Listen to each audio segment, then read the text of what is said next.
السلام علیکم ورحمۃ اللہ وبرکاتہ۔ اعوذ باللہ من الشیطان الرجیم، بسم اللہ الرحمن الرحیم۔ عن سلمان الفارسی رضی اللہ تعالی عنہ قال خطبنا رسول اللہ صلی اللہ علیہ وسلم في آخر يوم من شعبان فقال يا أيها الناس قد أظلكم شهر عظيم، شهر مبارك، شهر فيه ليلة خير من 1000 شهر، أو كما قال عليه الصلاة والسلام۔ یا رب صل وسلم دائما ابدا على حبیبک خیر الخلق كلهم، هو الحبیب الذي ترجى شفاعته على كل هول من الأحوال مقتهم۔ اللهم صل على سيدنا ومولانا محمد النبي الأمي وعلى آله وأصحابه وبارک وسلم وصلی علیہ۔ معزز سامعین و سامعات، استقبال رمضان کے عنوان سے رمضان المبارک کی اہمیت، فضیلت، روزے کا مفہوم، اس کی فرضیت اور دیگر جو موضوعات ہیں وہ ہم مختصر عرض کر رہے ہیں۔ آج جو ہمارا موضوع ہے وہ رسول اللہ صلی اللہ علیہ وسلم جب رمضان المبارک آتا ہے تو آپ اس کی آمد پر ایک خطبہ ارشاد فرماتے ہیں۔ وہ خطبہ ہے، یہ حدیث پاک میں بڑا طویل خطبہ ہے جو عربی عبارت کے ساتھ ہے، لیکن ہم اس کو اردو میں عرض کرتے ہیں۔ حضرت سلمان فارسی رضی اللہ تعالی عنہ سے یہ روایت ہے کہ رسول اللہ صلی اللہ علیہ وسلم ماہ شعبان کی آخری تاریخ کو ہمیں یہ خطبہ ارشاد فرماتے ہیں۔ جیسے آج 29 شعبان ہے تو آخری تاریخ یعنی شعبان کی آخری تاریخ کو ارشاد فرمایا۔ کیا فرماتے ہیں؟ اے لوگو، تم پر ایک عظمت اور برکت والا مہینہ آ رہا ہے۔ یعنی گویا سب سے پہلے تو مہینے کے بارے میں ارشاد فرمایا کہ وہ برکت اور عظمت والا ہے۔ اس مبارک مہینہ میں ایک رات جیسے شب قدر ہے، لیلۃ القدر، وہ 1000 مہینوں سے بہتر ہے۔ اس مہینے کے روزے اللہ رب العزت نے فرض کیے ہیں، اور اس کی راتوں میں اللہ رب العزت کے سامنے کھڑا ہونا یعنی نماز تراویح وغیرہ یہ عبادت ہے، اس کا بہت بڑا اجر و ثواب ہے۔ جو شخص اس مہینے میں اللہ کی رضا اور اس کا قرب حاصل کرنے کے لیے کوئی غیر فرض عبادت یعنی سنت، نفل ادا کرے گا تو اس کو دوسرے زمانہ کے فرضوں کے برابر ثواب ملے گا۔ جو نوافل اور سنتیں ادا کرے گا اس کا ثواب فرض کے برابر ہوگا، اور اس مہینے میں جو فرض ادا کرے گا اس کو 70 فرضوں کے برابر ثواب ملے گا۔ یہ صبر کا مہینہ ہے اور صبر کا بدلہ جنت ہے۔ یہ ہمدردی اور غمخواری کا مہینہ ہے۔ یہی وہ مہینہ ہے جس میں مومن بندوں کے رزق میں اضافہ کیا جاتا ہے۔ جس نے اس مہینے میں کسی روزے دار کو روزہ افطار کروایا، اس کے لیے گناہوں کی مغفرت اور جہنم کی آگ سے آزادی کا ذریعہ ہوگا، اور اس روزے دار کے برابر اس کو ثواب دیا جائے گا، اور جو روزے دار ہے اس کے ثواب میں کوئی کمی نہیں آئے گی۔ رسول اللہ صلی اللہ علیہ وسلم سے پوچھا گیا، یا رسول اللہ، ہم میں سے ہر کوئی افطار کرانے کا سامان میسر نہیں ہوتا، ہمارے پاس وسائل کم ہیں، تو آپ صلی اللہ علیہ وسلم نے ارشاد فرمایا، اس کے لیے کوئی بہت زیادہ چیزوں کی ضرورت نہیں ہے۔ اگر ایک شخص ایک پانی کے گھونٹ سے روزہ افطار کروا دے یا دودھ کی تھوڑی سی لسی وہ بنا لیتا ہے، اس سے روزہ افطار کروا دے، تو اس کو بھی اسی طرح کا ثواب حاصل ہوگا۔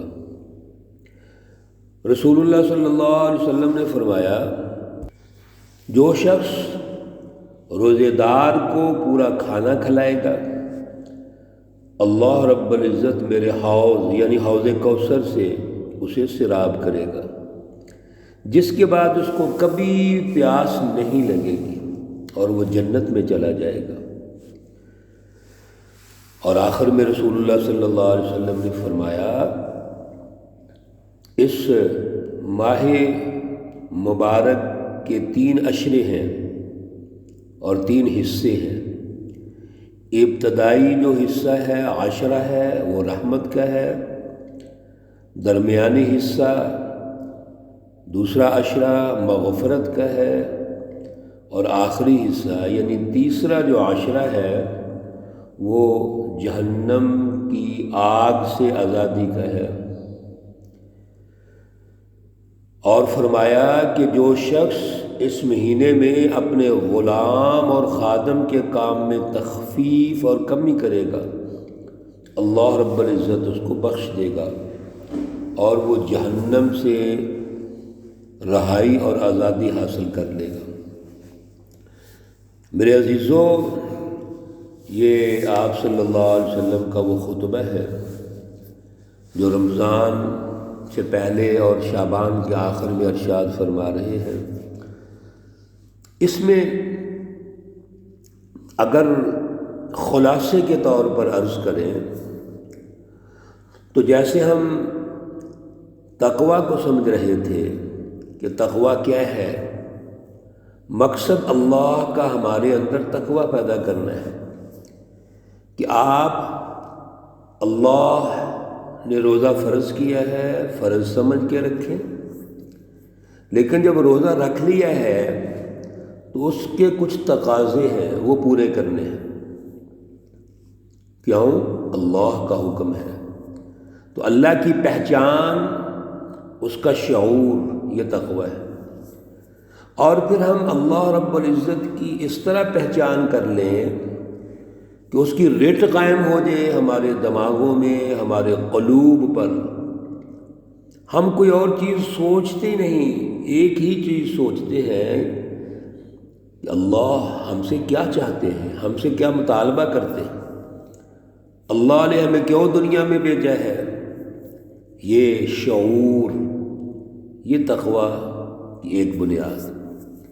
دوسری تقویٰ کی بنیاد یہ ہے کہ اللہ رب العزت انسانی سوسائٹی میں ترقی چاہتے ہیں، اور اجتماع اور سوسائٹیوں میں جو ترقی ہے وہ آپس کے باہم میل جول، سماجی نظام کی بہتری سے ترقی ہوتی ہے۔ یعنی ہمارے آپس کے جتنے بھی معاملات ہیں، ڈیلنگز ہیں، اس میں عدل ہو، انصاف ہو، یہ اللہ کی ڈیمانڈ ہے۔ اللہ یہ چاہتے ہیں، ان اللہ یامر بالعدل والاحسان، کہ آپ عدل قائم کریں۔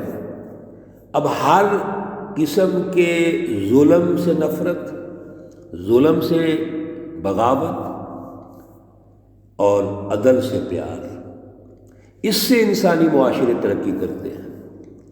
تو تقویٰ اللہ کی پہچان، اللہ کی رضا اور انسانیت سے پیار، انسانی حقوق کا خیال کرنا، ظلم سے نفرت کرنا، اور ظلم کی ہر قسم کی جو بھی شاخ ہے، ظلم کے جو بھی طریقے ہیں، ان سے نفرت کرنا اور ان کو چھوڑنا، یہ ہے تقویٰ۔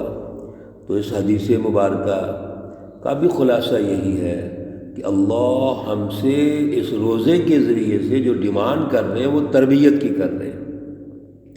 میرے عزیزوں، رمضان المبارک کا آغاز ہو رہا ہے، ہم نے اپنی تربیت کروانی، ہم نے اپنا قلب کا تزکیہ کرنا ہے، مرکز دل ہے۔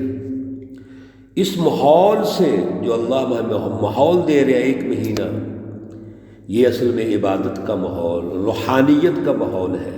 اس ماحول سے ہم نے آگے بڑھنا ہے، ہر روز ہمارے اندر تبدیلی آنی چاہیے، اور جائزہ لینا ہے کہ ہمارے اندر کتنی تبدیلی آ رہی ہے۔ ہم اس سسٹم سے جو ظلم کا نظام ہے کتنی نفرت کر رہے ہیں، اور اللہ جو ہمیں ایک سسٹم دے رہے ہیں جو عدل کا سسٹم ہے، انسانیت کا سسٹم ہے، انسانی ترقی کا سسٹم ہے، دنیا اور آخرت کی ترقی کا سسٹم ہے، ہم اس کو کتنا سمجھ رہے ہیں، اور سمجھ کر کتنا اس کو ہم اپنی عملی زندگی میں لا رہے ہیں۔ اصل میں یہی شعور ہے۔ اللہ رب العزت ہمیں رمضان المبارک کی اس مبارک مہینے اور اللہ کا جو مہمان ہے اس کی قدر و منزلت سمجھنے کی توفیق عطا فرمائے، اور اس کے ذریعے سے اللہ جو ہماری تربیت کرنا چاہ رہے ہیں اللہ وہ توفیق اور صلاحیت پیدا فرمائے۔ اللہ رب العزت تمام بیماروں کو شفائے کاملہ عاجلہ مستقرہ عطا فرمائے۔ اللہ رب العزت تمام مرحومین و مرحومات کو جنت الفردوس میں اعلیٰ مقام عطا فرمائے۔ ربنا تقبل منا انك انت السميع العليم وتب علينا انك انت التواب الرحيم، وصلى الله تعالى على النبي الأمي محمد وعلى آله وأصحابه أجمعين برحمتك يا أرحم الراحمين۔ السلام علیکم ورحمۃ اللہ وبرکاتہ۔